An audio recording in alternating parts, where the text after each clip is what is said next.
Pai, do Filho e do Espírito Santo. Amém. Vinde, Espírito Santo, e enchei os corações dos vossos fiéis, e acendei neles o fogo do vosso amor. Enviai o vosso Espírito, e tudo será criado, e renovareis a face da terra. Oremos. Ó Deus, que instruístes os corações dos vossos fiéis com a luz do Espírito Santo, fazei que apreciemos retamente todas as coisas segundo o mesmo Espírito e gozemos sempre da sua consolação.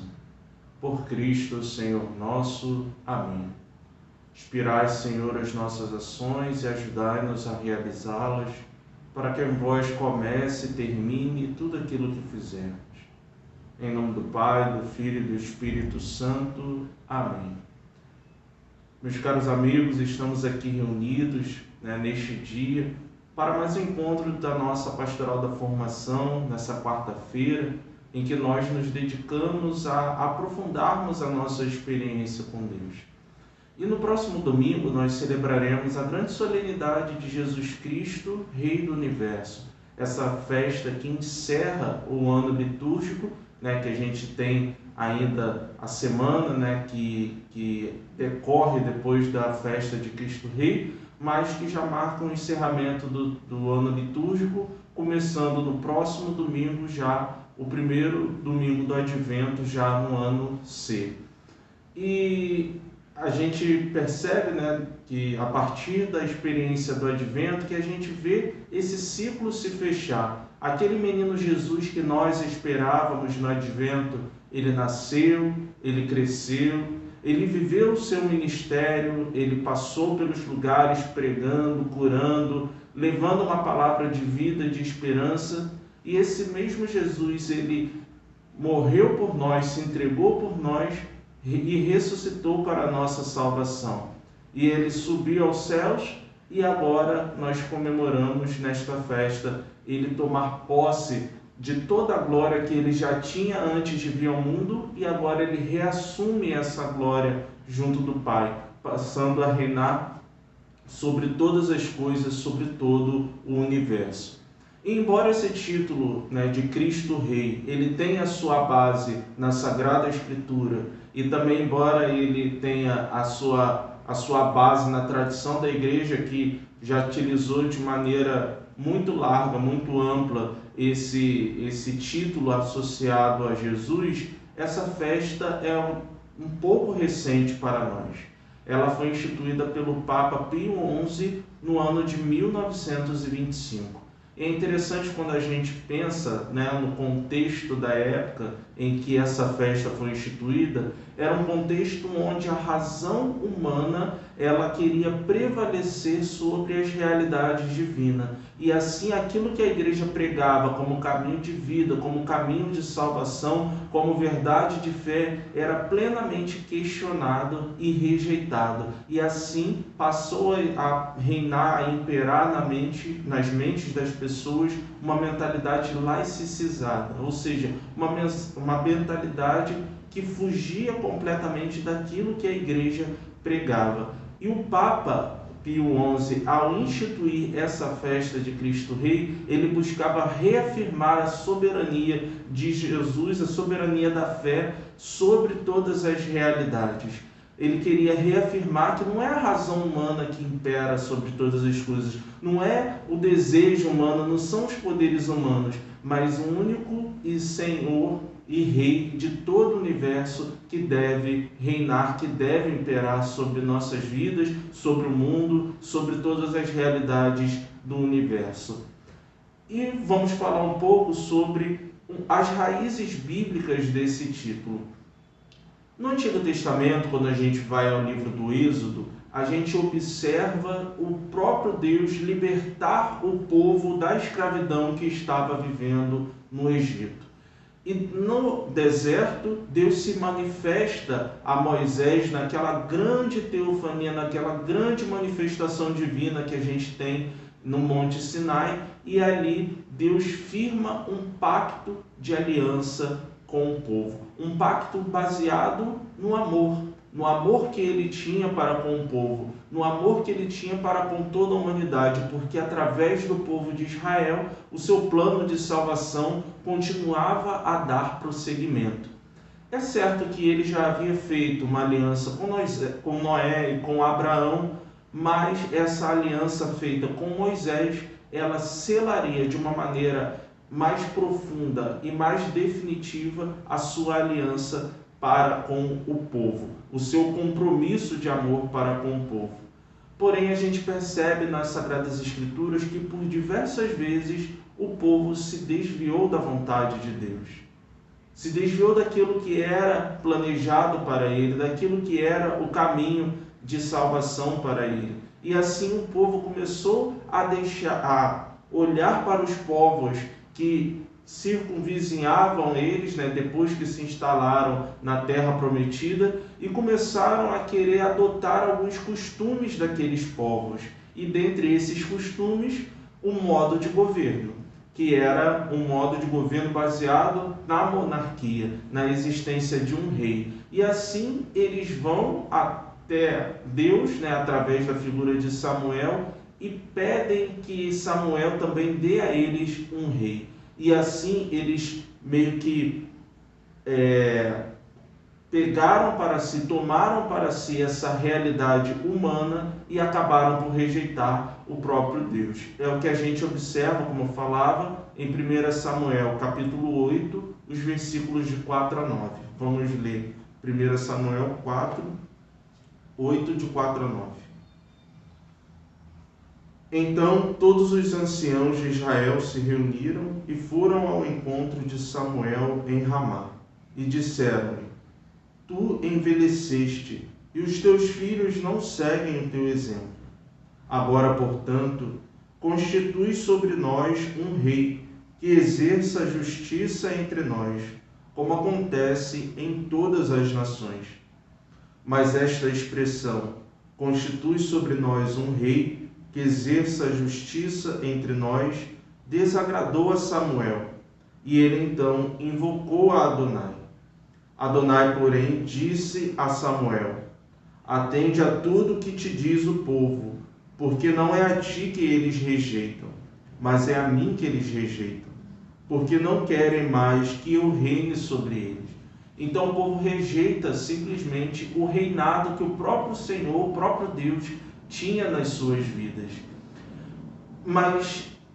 E mesmo sabendo que haveria consequências de adotar esse modelo de governo no povo de Israel, que era governado pelo próprio Deus, o povo ele quis, o povo ele escolheu por ter um rei. Então assim foi ungido o primeiro rei de Israel, que se chamava Saul. E esse rei Saul, ao longo da sua vida, ele também se mostrou como que infiel aos planos de Deus. E por isso ele foi rejeitado por Deus, assumindo no seu lugar o rei Davi. O rei Davi, embora ele tivesse seus defeitos, ele foi um rei muito bom para Israel. Um rei tão bom a ponto de o próprio Deus estabelecer com ele uma promessa. E qual foi essa promessa que o Senhor fez com Davi? Uma promessa de que a sua casa e a sua descendência, o seu trono, permaneceriam para sempre. É o que nós vemos em 2 Samuel, capítulo 7, os versículos de 15 a 16. Vamos ler também essa passagem.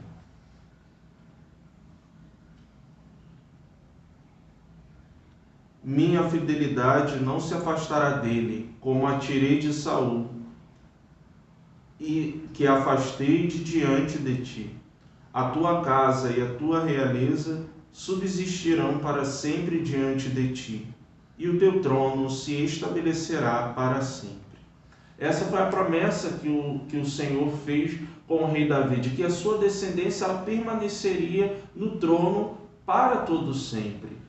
Mas a gente vê também, a gente vê no livro dos reis, que essa descendência de Davi também se mostrou infiel para com Deus.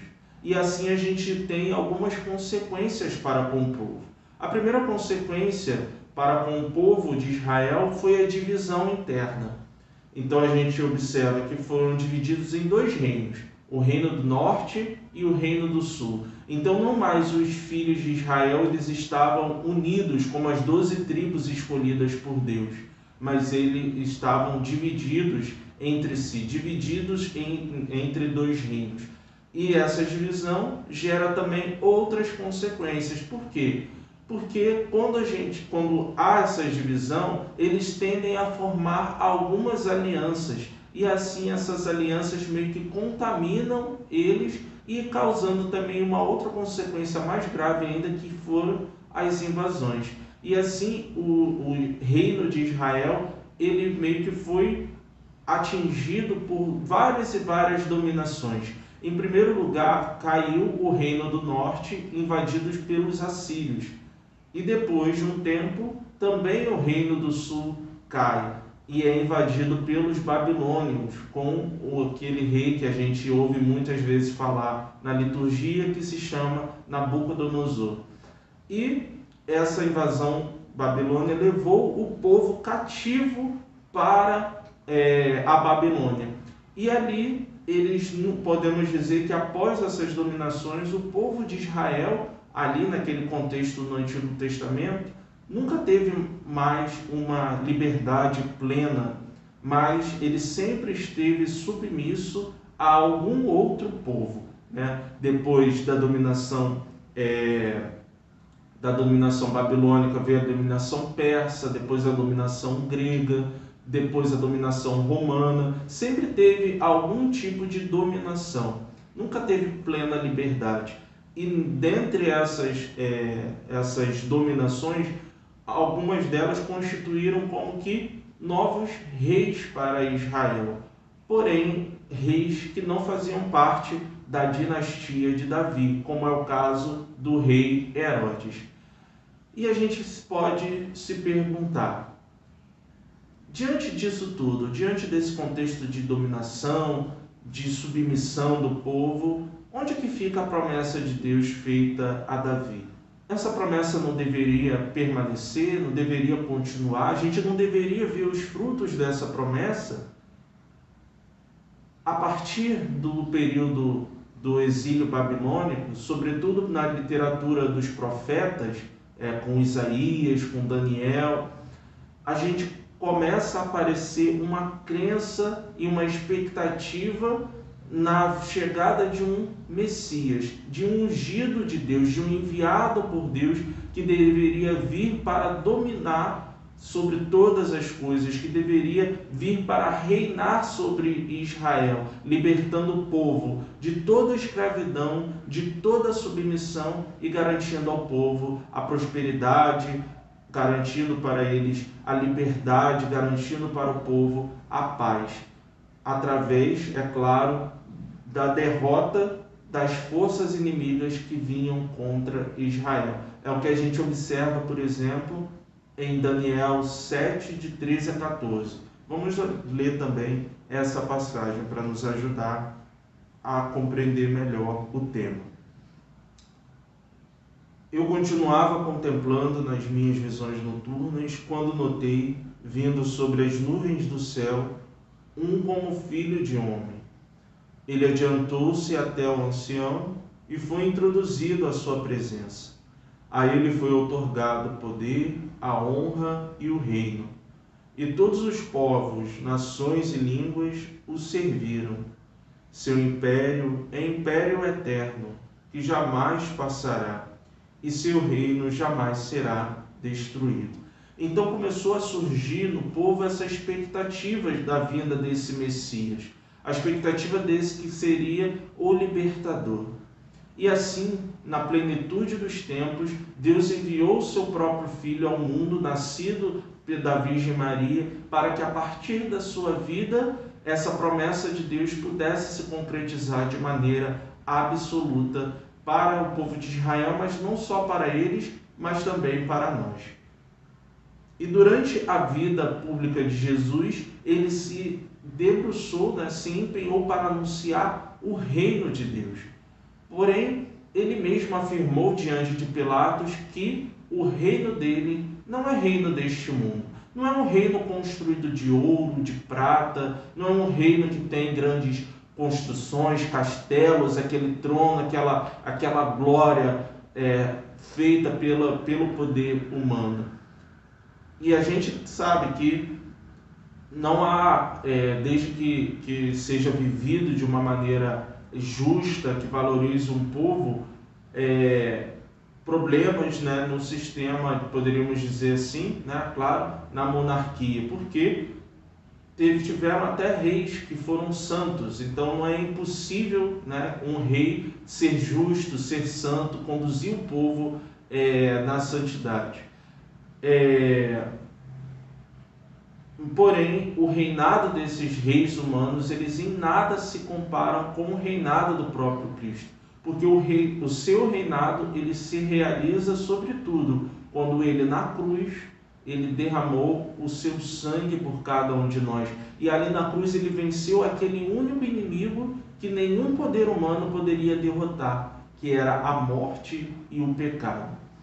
Então, em Cristo, a morte e o pecado que reinavam sobre a vida humana, sobre a existência humana, não tem mais vez, porque ele os derrotou, os esmagou com o poder e com o peso da cruz. E esse seu reino, ele não pode ser visto a não ser com os olhos da fé. É a fé que nós recebemos através do nosso batismo, né, de maneira mais plena, mais unida, mais perfeita, que nos insere nesse reinado de Cristo, porque esse reino, ele é um reino que se faz e se realiza na interioridade do coração do ser humano. É lá dentro, quando Cristo passa a imperar nas nossas vidas, que o reino dele se realiza em nós. Mas é um reino que também se realiza no meio de nós, porque o próprio Jesus Cristo é a encarnação do reino, é a materialização, a concretização do reino de Deus, né? E onde há o Senhor, há a paz, né? Então, a gente tem que estar atento também a perceber os sinais do reino de Deus no mundo, nas coisas, nas pessoas, nos acontecimentos. O reino de Deus está no meio de nós e muitas vezes somos nós que não percebemos os seus sinais nas nossas vidas. E o seu reino, ele se realiza para nós também quando a justiça, quando a paz, quando o amor for imperar, né, na vida dos homens. Quando essas realidades, elas superarem todas as injustiças, todas as desarmonias do mundo, então o reino de Cristo se concretizará plenamente no mundo. E esse seu modo de reinar, esse seu messianismo, que não vem montado num cavalo de guerra, mas vem montado no jumento do serviço, assim como ele entrou em Jerusalém, ele se difere daquilo que esperava o povo de Israel, né? Os judeus esperavam do Messias. Eles esperavam alguém que viesse guerrear, que viesse tomar à força o reino e ali garantir com mão de ferro a justiça e a paz. Mas ele não é assim. O seu reinado não se realiza dessa forma. Ele é o verdadeiro descendente de Davi. Ele é aquele que verdadeiramente garantiria a promessa de Deus no mundo. Em Jesus Cristo, a casa de Davi, ela permanece para sempre, permanecerá, porque ele não reina mais sobre um reino específico, mas Jesus Cristo, o verdadeiro descendente de Davi, reina sobre todo o universo. E reina por quê? Porque aquilo que poderia verdadeiramente destruir o ser humano, agora não tem mais voz, não tem mais vez. Foi a morte e o pecado foram na cruz derrotados. É o que a gente observa também em Apocalipse 12, de 10 a 12a. Diz assim: ouvi então uma voz forte no céu proclamando: agora realizou-se a salvação, o poder e a realeza do nosso Deus, e a autoridade do seu Cristo, porque foi expulso o acusador dos nossos irmãos, aquele que os acusava diante do nosso Deus. Eles, porém, venceram graças ao sangue do Cordeiro e pela palavra do seu testemunho, pois desprezaram a sua vida até a morte. Por isso, alegrai-vos, ó céus, e vós que o habitais. E esse reinado, como falava, é um reino que Cristo já nos garantiu, já nos proporcionou. Mas a festa de hoje, Jesus Cristo, Rei do Universo, a festa que nós celebraremos no próximo domingo, é uma ocasião para que a gente também reflita sobre como anda o reinado de Cristo em nossas vidas, em nossos corações. E para que a gente possa viver o reinado de Cristo em nossas vidas, é necessário, como a gente falava, que a gente dê a nossa resposta a Ele, a nossa resposta de fé a Ele, a resposta que vem através da nossa adesão. Uma adesão que não é apenas uma adesão externa que eu expresso quando eu vou à igreja, quando eu estou ali na missa, mas é uma adesão plena, uma adesão que tem a sua realização, a sua eficácia nas nossas vidas no dia a dia. Então, quando eu assumo na minha vida os valores do reino e prego os valores do reino e testemunho os valores do reino, a justiça, a paz, a humildade, o amor entre as pessoas, quando eu difundo esses valores, eu faço com que o reinado de Cristo aconteça, se realize em nós, e o reino do pecado e da morte, eles sejam cada vez mais destruídos. E assim impere o único Rei de todo o universo, Jesus Cristo, o Senhor. E para concluir a nossa reflexão, a nossa formação desta quarta-feira, a gente vai ler um trecho do opúsculo sobre a oração de Orígenes, que foi um grande escritor eclesiástico do século III depois de Cristo. Diz assim ele: já agora, portanto, o corruptível em nós se revista de santidade e de incorruptibilidade, destruída a morte, vista a imortalidade eterna, para que, reinando Deus, vivamos dos bens do novo nascimento e da ressurreição. Então eu peço para todos nós que Deus nos auxilie com a graça do Espírito Santo, para que nós possamos instaurar nas nossas vidas, em nossos corações, o reinado de Cristo, e através de nós esse reinado se instaure também no mundo e no universo inteiro. Glória ao Pai, ao Filho e ao Espírito Santo, como era no princípio, agora e sempre. Amém. Em nome do Pai, do Filho e do Espírito Santo. Amém. Fiquemos em paz, que o Senhor nos abençoe.